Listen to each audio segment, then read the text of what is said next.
لیکن اصل زندگی آخرت کی. اللہ تعالیٰ ہم بھی امید کرتے ہیں کہ انشاءاللہ آپ کو جنت میں ہم دیکھیں. انشاءاللہ ہم بھی ہوں اور آپ بھی ہوں, کم سے کم وہیں دیدار ہو جائیں گے. یہاں تو ہونے کی نہیں ہمیں لگ رہا انشاءاللہ. ایسا لگ رہا.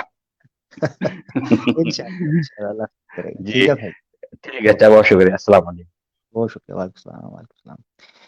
وہ ان انصاری بھائی ہمارے ساتھ تھے. دکھ بڑے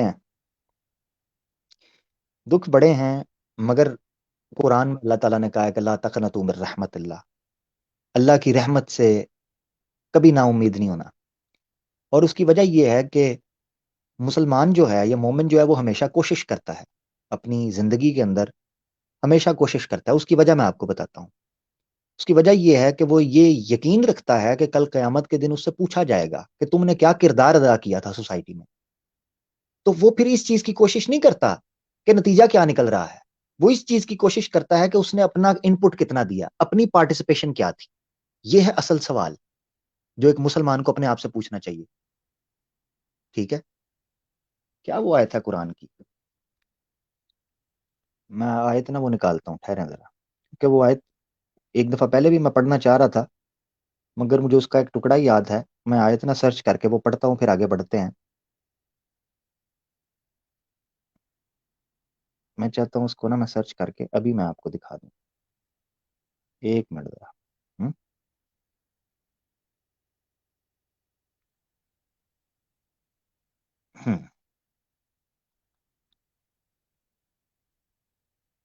چل آ جا.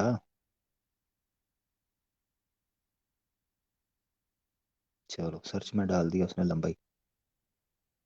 ٹھہریں ذرا.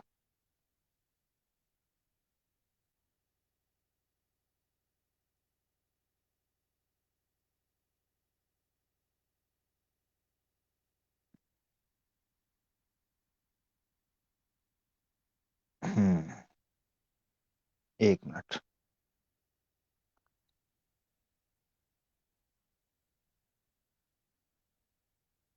ہاں یہ دیکھیں ذرا. چیپٹر 59 ہے اور ورس بن جائے گی 18. قرآن کی آیت ہے, اس کو ذرا سنیے گا. مسلمانوں ذرا توجہ کریں. یا ایھا الذین آمنو, ایک مسلمان کس طریقے سے ذمہ داری رسپانسبلٹی دنیا کے اندر گزارتا ہے, قطع نظر اس سے ارسپیکٹو کہ اس کے ریزلٹس اس کو دنیا میں ملیں گے نہیں ملیں گے, ایک مسلمان کو کس بنیاد اس اصول پر کام کرنا چاہیے. اور جس مسلمان میں یہ احساس ذمہ داری پیدا ہو گئی وہ کبھی بھی اللہ کی رحمت سے نا امید نہیں ہوگا, چاہے دنیا میں اس کو اس کا کوئی فائدہ نظر آئے یا نہ آئے, وہ اپنا کام کرتا رہے گا. قرآن میں اللہ تعالیٰ کیا کہتے ہیں؟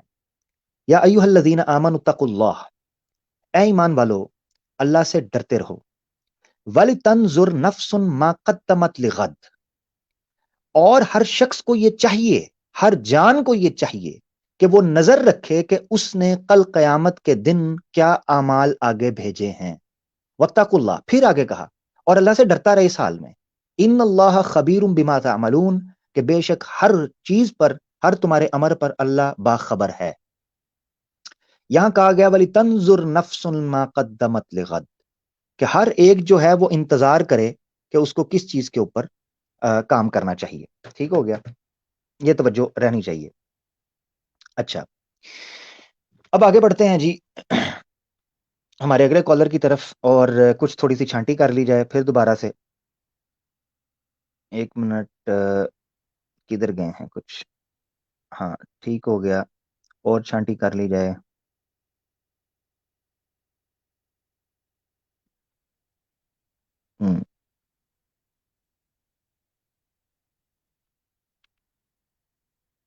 ٹھیک ہو گیا جی, ٹھیک ہے. ایک منٹ ذرا, ان کو پکا ہی سیٹ سائڈ پہ کرتے ہیں. اور بھی میں دیکھ رہا ہوں کچھ. آج نا تھوڑی سی چھانٹی کر لیتے ہیں تاکہ ہمارے ساتھ جو بیٹھے نا وہ پھر اس طرح بیٹھیں کہ جن کو دین اسلام کا پتہ بھی ہو اور ان سے دین اسلام کو فائدہ ہو, نہ کہ نقصان جانے انجانے میں. ٹھیک ہے, ابھی کے لیے میں دیکھتا ہوں. اور ان کو ان بلاک میں نہیں کروں گا جو آج ہو رہے ہیں نا فرقہ واریت کے نام کے اوپر بلاک. یہ آپ یہ سمجھیں کہ یہ مستقل سلیپ موڈ کے اندر چلے گئے ہیں. ہاں آئی ڈی بدل کے آ جائیں تو علیحدہ بات ہے, پھر دوبارہ کر دیں گے ان کو, دوبارہ پھر بلاک کرتے جائیں گے. ٹھیک ہو گیا جی, آج تھوڑی سی چھانٹی چل رہی ہے. بہت شکریہ جی جناب. عبید بھائی السلام علیکم عامر بھائی. وعلیکم السلام ورحمۃ اللہ وبرکاتہ جناب پیارے بھائی جی سر. عامر بھائی پہلے تو ورن بھائی کی باتیں سنی تو بہت دکھ آواز ہوا آپ کی تھا. کم آ رہی ہے بھائی, تھوڑا اونچی بولیں. ہاں جی, میں نے کہا عامر بھائی ورن بھائی کی ہم نے باتیں سنی تو بہت دکھ ہوا مجھے, جی بھائی بالکل ایسے ہی. ہوں. اور بڑی شرمندگی محسوس ہو رہی تھی کہ ہم اس کے لیے کچھ کر بھی نہیں پا رہے ہیں سوائے دعاؤں کو سوا. ہوں. عامر بھائی کیا تو میں نے ایک دوسرے مسئلے پہ ایک سوال پوچھنے کے لیے بات ہے, لیکن ورن بھائی کی کال سنی تو بڑا ماحول ہی ایک بدل گیا جیسے. ایسے ہی ہے, ایسے ہی ہے. عامر بھائی میں نے سورہ احزاب کی آیت نمبر 4 کے بارے میں پوچھنا تھا, جہاں اللہ نے ذکر کیا ہے کہ اللہ نے کسی انسان کے سینے میں 2 دل نہیں بنائے.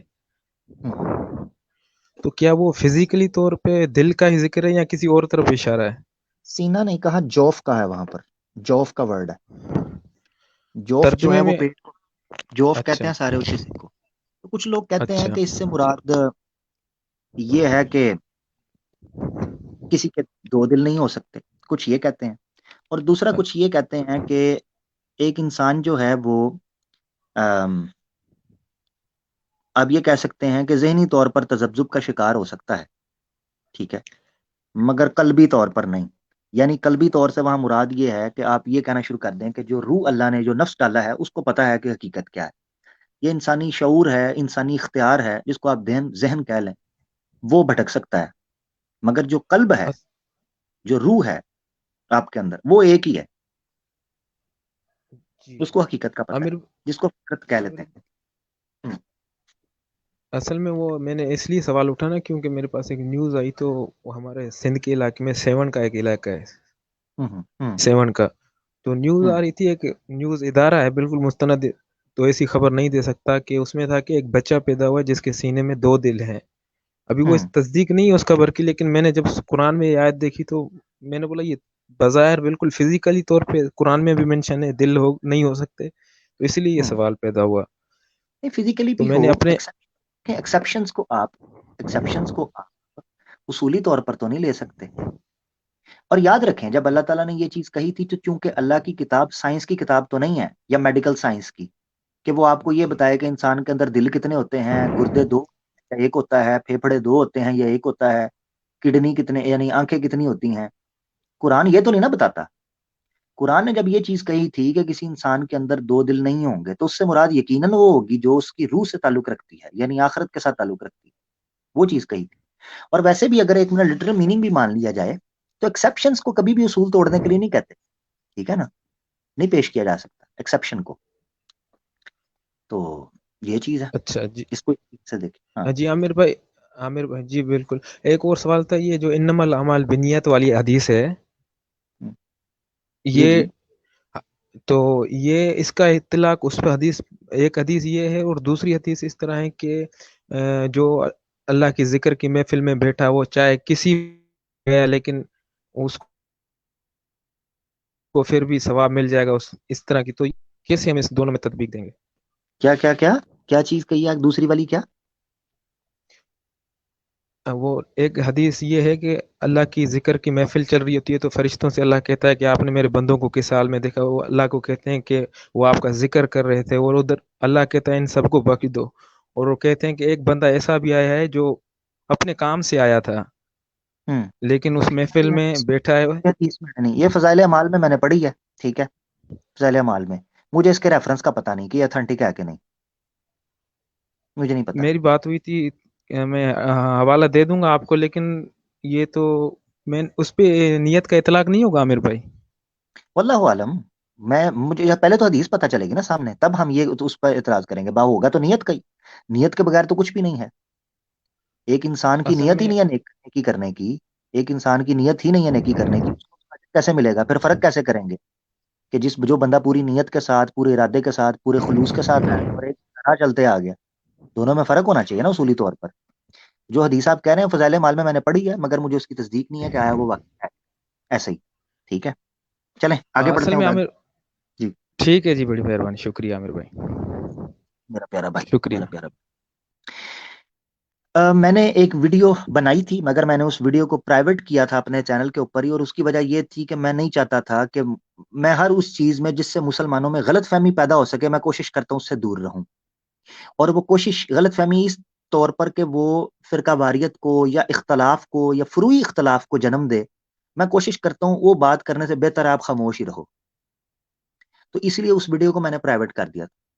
اس ویڈیو میں نے ایکسپلین کیا تھا کہ کس طرح موضوع روایات، فیبریکیٹڈ حدیثیں ہمارے مسلمان ساتھیوں کی کتابوں میں آ گئیں، اور ان کو لایا پوری نیت کے ساتھ گیا تھا، یہ سوچتے ہوئے کہ چلو مسلمانوں کی بہتری ہو جائے گی، تو اس فیبریکیٹڈ حدیث کو بھی سامنے رکھ لیا گیا، جبکہ یہ درست طریقہ کار نہیں. کیونکہ اللہ کے رسول پاک صلی اللہ علیہ وسلم کی صحیح مسلم کے اندر روایت ہے کہ آپ نے فرمایا کہ من کذب علی متعمدا فلیتبوا مقعدہ من النار.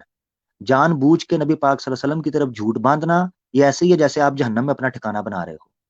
ٹھیک ہے، قرآن میں آیت ہے کہ اللہ تعالیٰ فرماتے ہیں ومن اظلم ممن افترى علی اللہ الکذب وهو يدعى الى الاسلام. اس بندے سے بڑا ظالم کون ہوگا جو اللہ پر ہی جھوٹ باندھنا شروع کر دے.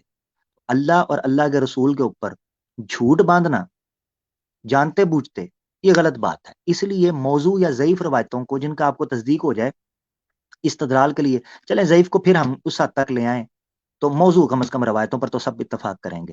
تو موضوع روایات کو استدلال کے طور پر پیش کرنا جانتے بوجھتے یہ غلط بات ہے، چاہے وہ فضائل ہوں اور چاہے وہ احکامات ہوں، یہ غلط بات ہے. ٹھیک ہے جی، ایک چیز.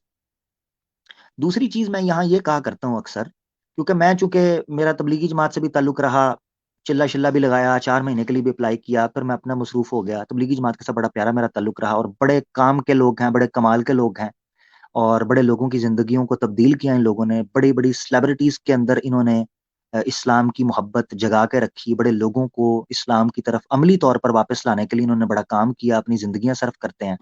تو بہرحال ٹھیک ہے، اختلافات آپ رکھیں. میں یہ چیز ہمیشہ کہتا ہوتا ہوں کہ اختلافات اپنی جگہ کے اوپر ہیں، مگر امت مسلمہ کا اتحاد سب سے اوپر ہے. اس کو ہمیشہ ٹارگٹ رکھیں کہ مسلمانوں میں اتفاق اور اتحاد کیسے آئے گا، اس طرف توجہ کرنی چاہیے. تو مسلمانوں میں کچھ نہ ہونے سے عملی طور پر ہونا بہتر ہے، یہ چیز رہنی چاہیے. اچھا، ایک اور میں یہاں کہنا چاہتا ہوں کہ جب بھی آپ ہمارے جو لوگ ہیں وہ موضوع روایت کے استدلال کے اوپر یا استعمال کے اوپر بات کریں، تو ان کو یہ چیز ذہن میں رکھنی چاہیے کہ جب ان چیزوں کے احکامات یا ان چیزوں کے فضائل میں صحیح الاسناد مستند روایتیں موجود ہیں، تو اتنی ضرورت کیا پڑی ہے کان کو الٹے ہاتھ سے پکڑنے کی. سیدھے طریقے سے آپ لوگ وہ چیز کر لیں. لو جی، ایک اور گیا جی. ہاں، میں نے یہ بات اس لیے کی تھی. لو جی، چھانٹی ہونے لگی ہے، ابھی چھانٹی ہوگی. اور گیا جی، ایک اور چھانٹی ہو گئی ہے. چلو جی، وہ بھی گیا جی، چھانٹیاں شروع ہو گئی. ہاں، یہ دیکھیں، یہ اس طرح کے کمنٹ، یہ اس سے ہٹ، اس طرح کی نیچر سے ہٹ کے کسی کے کمنٹ آ رہے ہوں گے نا. ہاں، یہ دیکھیں، یہ میں چھانٹی کرتا جاؤں گا. ٹھیک ہے جی، چلیں جی، یہ بھی جا سکتے ہیں. ایک اور چھانٹی ہونے لگی ہے. چلو جی، ٹھیک ہو گیا جی، زبردست. چلیں جی، چھانٹی، تاکہ یہ گلا بھی ختم ہو جائے کہ جی عامر حق ویورشپ کے لیے کرتا ہے جناب، ہم نے اس کو کھڑا کیا فلانا. آج چھانٹی ہو جائے گی اللہ کے حکم سے، تاکہ پتہ چل جائے ہم اللہ کے لیے کھڑے ہیں، دین کے اتفاق کے لیے کھڑے ہیں، یا اپنے ڈیڑھ شانہ بننے کے لیے، اپنی شان پتی کے لیے. ہاں، آج صاف ہوتے جائیں گے کافی لوگ. اچھا جی، ٹھیک ہے، ٹھیک ہو گیا، زبردست ہو گیا. کم از کم ادھر تو صاف ہونا یار، اور باقی باتیں بعد کی ہیں. ہاں، اچھا، آگے بڑھتے ہیں. تو جب کسی مسئلے کے اوپر مستند ترین روایات موجود ہیں، ہمیں موضوع روایات کے اوپر جانے کی ضرورت ہی نہیں، ہمیں جانے کی ضرورت ہی نہیں ہے. سمپل. ٹھیک ہے نا جی. ہاں، تو یہ میرا مطالبہ تھا کہ اس طرف آپ توجہ کریں. اچھا جی، آگے بڑھتے ہیں. یا سٹیج خالی کر دیں فیض صاحب، سٹیج خالی کر دیں. ٹھیک ہے، قطری بھائی بھی ہمارے ساتھ موجود ہیں. قطری بھائی یوٹیوب پہ چلے جائیں ذرا، تاکہ جگہ بن جائے. عابد علی صاحب کا کیمرہ الاؤ نہیں ہے یا آڈیو الاؤ نہیں ہے، تو میں ان کو سٹیج پہ نہیں لے سکوں گا. ابو سلیمان صاحب ہمارے ساتھ ہیں، کیمرے کو اور اس کو الاؤ کریں، پھر بند کر دیں تاکہ میں آپ کو سٹیج پہ لے سکوں. ابو سلیمان بھائی جی. سلیمان. السلام علیکم. وعلیکم السلام پیارے بھائی. جی سر. جی عامر بھائی، سب سے پہلے تو بہت بہت شکریہ کہ آپ نے مجھے آپ کی اسٹریم پہ بلایا. جی کافی لمبے عرصے سے میں آپ کو سنتا ہوں اور کافی عرصے سے میں آپ سے بات کرنا چاہتا تھا. ٹو بی ویری فرینک، مطلب میں جب یہ سوشل میڈیا کے اوپر یا یوٹیوب کے اوپر اور ہر جگہ پہ میں دیکھتا تھا کہ کتنی حد تک لوگ آپ صلی اللہ علیہ وسلم کے بارے میں بکواس کرتے تھے، ان کے بارے میں ان کو بدتمیزی سے ان کے بارے میں باتیں کرتے تھے.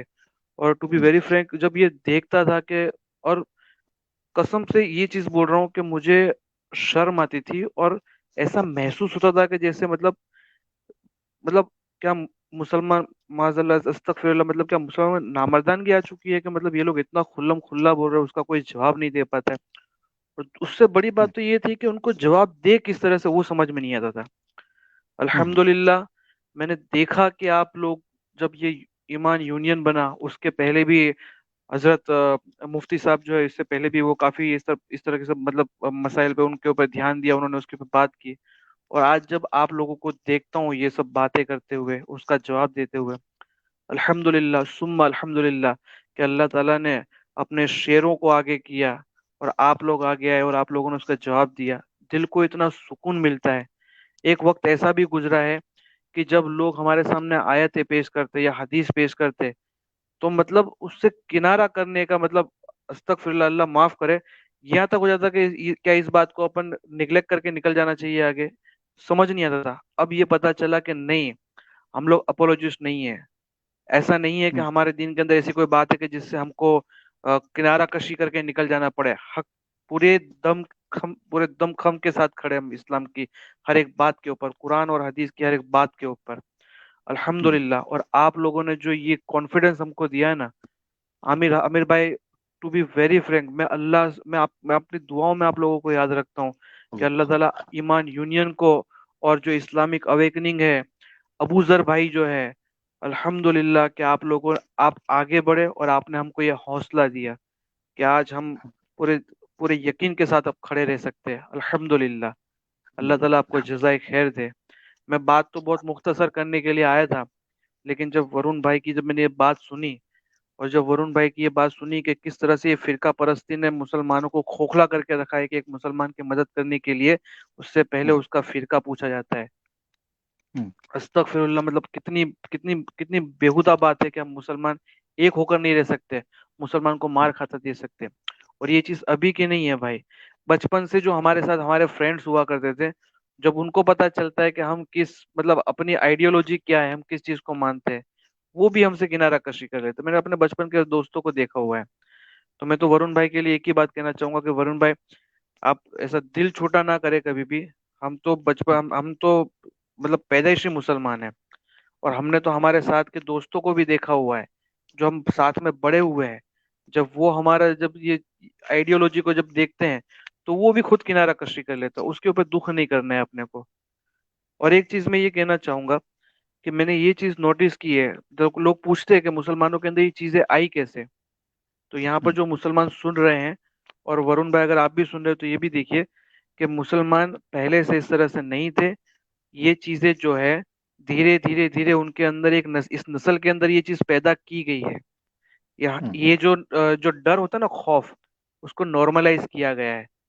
اس کو ہمارے نارملائز اندر یہ کیا گیا ہے مسلمانوں کے اندر. پلانٹ کی گئی ہیں. ایگزیکٹلی. بالکل. ایگزیکٹلی. اور 2014 کے بعد سے پہلے وہ خوف کا منظر بنایا گیا. اس کے لیے ان کو زیادہ لوگوں کو مارنے کی ضرورت نہیں تھی. اخلاق احمد کو اس کے گھر کے اندر گھس کے اس بنا پہ مارا گیا کہ بھائی یہ جو ہے اپنے گھر میں بیف رکھا ہوا تھا، اس نے اس بات کے لیے اس کو مارا گیا. پہلو خان کو اس وجہ سے مارا گیا کیونکہ وہ ایکسپورٹ کا بزنس کرتا تھا. ایکسپورٹ کیا کرتا تھا وہ، یعنی اگر کسی کو کوئی سامان لے جانا ہے تو وہ اس کی گاڑی میں رکھ کے لے جاتا تھا. اس کی گاڑی کے اندر گائے تھی، اس کو راستے میں روک کے اس کو مار دیا. 2 ایگزامپل صرف انہوں نے سیٹ کیے اور یہ خوف بٹھایا کہ ہم تم کو مار دیں گے. اور یہیں سے جو ہوتا ہے نا، یہ ڈر انسان کے اندر بٹھایا جاتا ہے، مسلمان کے اندر یہ بٹھایا گیا. اور یہ چیز ابھی ٹھیک سے ہو. نہیں چل رہی ہے. اس کی شروعات جو اسرائیلیوں نے کی تھی، شروعات کہ پہلے مسلمانوں کو ان کی لیڈرشپ سے ہٹایا گیا اور مطلب ان کے پاس سے لیڈرشپ ختم کر دی، اور مسلمان جو ہے بنا لیڈرشپ کے تو ایک بھیڑ کی طرح چلتے جا رہے. ٹھیک ہے، میں آپ کا بالکل زیادہ ایسا. ٹائم نہیں لوں گا عامر بھائی. بہت بہت شکریہ آپ کا کہ آپ نے مجھے آپ کے اسٹریم کے اوپر آنے دیا. جزاک اللہ خیر. نو پرابلم ابو سلیمان بھائی، جزاک اللہ. آپ نے بڑی خوبصورت باتیں کی. اللہ آپ کو خوش رکھے. یوٹیوب پہ چلے جائیے گا تاکہ آپ سے بات ہو گئی ہے تو دوسرے دوستوں کے لیے جگہ بن جائے. بہت شکریہ، بڑی مناسب بات کی. اور بالکل یہ پلانٹ کیا گیا جو بھائی بتا رہے تھے، پلانٹڈ ہے پورا آبویسلی. دیکھیں، میں نے آپ کو بتایا تھا کہ خاص طور پر یہ جو دنیا کے اندر جیسے پہلے سمجھا جاتا تھا ورلڈ وار 1 ہوئی تو دنیا اور طریقے سے دیکھی گئی. ٹھیک ہے،